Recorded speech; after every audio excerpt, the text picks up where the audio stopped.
राहुल गांधींचा आणि काँग्रेसचा खरा चेहरा हा परदेशातल्या त्यांच्या वक्तव्याने समोर आलेला आहे। राहुल गांधी स्पष्टपणे आरक्षण संपवण्याबद्दल बोललेले आहेत।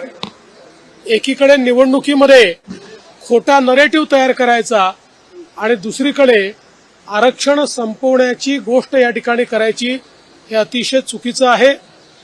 भारताच्या संविधानाचा किंवा संविधानकार भारतरत्न डॉक्टर बाबासाहेब आंबेडकरांचा काँग्रेसने कधी सन्मान केला नाही।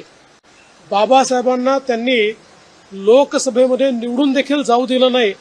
2 वेळा षडयंत्र करून बाबासाहेबांना पराभूत करणारं हेच काँग्रेस आहे।